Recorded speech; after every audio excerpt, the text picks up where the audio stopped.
بسم اللہ الرحمن الرحیم سبحان اللہ و بحمدہ سبحان اللہ العظیم صلی اللہ علیہ وآلہ وسلم۔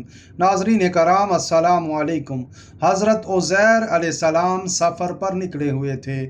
آپ اللہ کے برگزیدہ نبی تھے۔ آپ راستے میں ایک اجڑی ہوئی بستی کے قریب سے گزرے۔ اس بستی میں کبھی زندگی کے آثار تھے، مگر اب وہاں ویرانی کا راج تھا۔ آپ کی نظریں حیرت سے ارد گرد دوڑتی ہیں۔ گلیاں سنسان تھیں، مکان ٹوٹ پوٹ کا شکار تھے، درخت سوکھ چکے تھے، ہر طرف انسانی لاشوں کے ڈھانچے بکھرے تھے، بچوں کی ہڈیاں، بوڑھوں کے ڈھانچے، عورتوں اور مردوں کی باقیات، سب کچھ ویرانی اور موت کی گواہی دے رہے تھے۔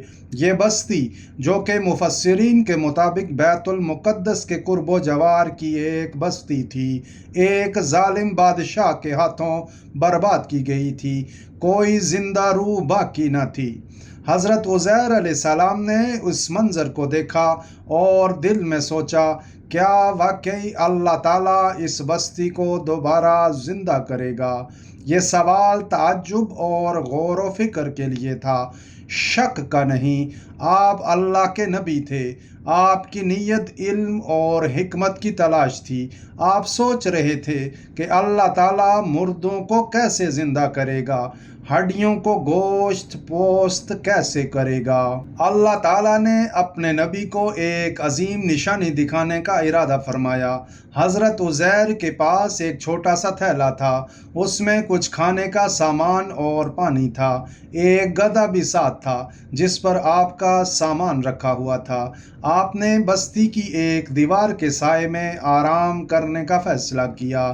تھکن کے باعث آپ کی آنکھیں بند ہوئیں اور اسی لمحے اللہ تعالیٰ نے آپ کو موت دے دی۔ وقت گزرتا گیا، دن ہفتوں میں بدلے، ہفتے مہینوں میں اور مہینے صدی میں۔ پورے 100 سال گزر گئے۔ بستی کی ویرانی مزید گہری ہو گئی۔ آپ کا گدھا مر کر ہڈیوں کا ڈھانچہ بن چکا تھا۔ ارد گرد کے درخت اور عمارتیں مزید ٹوٹ پوٹ کا شکار تھیں۔ کوئی انسان باقی نہ رہا جو حضرت عزیر کو پہچان سکے۔ 100 سال بعد اللہ تعالیٰ نے اپنے نبی کو دوبارہ زندہ کیا۔ آپ آنکھیں کھولتے ہیں، دنیا بدل چکی تھی، ارد گرد کا ماحول مختلف تھا۔ ایک فرشتے کی آواز آتی ہے، اے عزیر، بتاؤ تم کتنی دیر یہاں ٹھہرے ہو؟ حضرت عزیر نے حیران ہو کر کہا، میں تو شاید دن بھر یا دن کے کچھ حصے کے لیے سویا ہوں۔ اللہ تعالیٰ نے فرمایا، نہیں، تم یہاں 100 سال تک پڑے رہے ہو۔ ذرا اپنے کھانے کا تھیلا دیکھو۔ حضرت عزیر نے تھیلا کھولا۔ حیرت انگیز طور پر کھانا بالکل تازہ تھا، پانی صاف اور شفاف تھا۔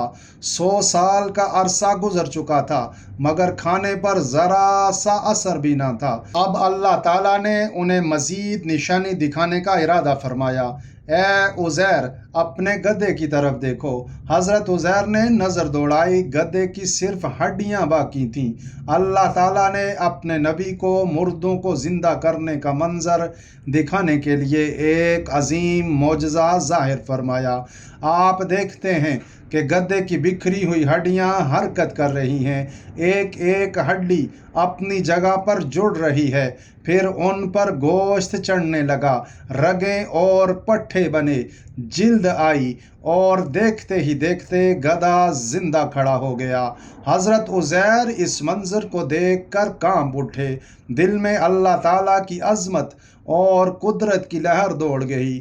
آپ نے عاجزی سے سر جھکایا اور اللہ تعالیٰ کی کبریائی بیان کی۔ میں جان گیا کہ اللہ ہر چیز پر قادر ہے۔ اللہ تعالیٰ نے فرمایا، اے عزیر، ہم نے تمہیں لوگوں کے لیے ایک نشانی بنا دیا ہے۔ اب جاؤ اور لوگوں کو سمجھاؤ کہ قیامت کا دن برحق ہے۔ جس طرح ہم نے تمہیں 100 سال بعد زندہ کیا، تمہارے گدھے کو زندہ کیا، اسی طرح ہم قیامت کے دن سب کو زندہ کریں گے۔ اللہ کریم آپ سب کو برکت اور عافیت عطا فرمائے۔ آمین یا رب العالمین۔ جزاک اللہ خیر۔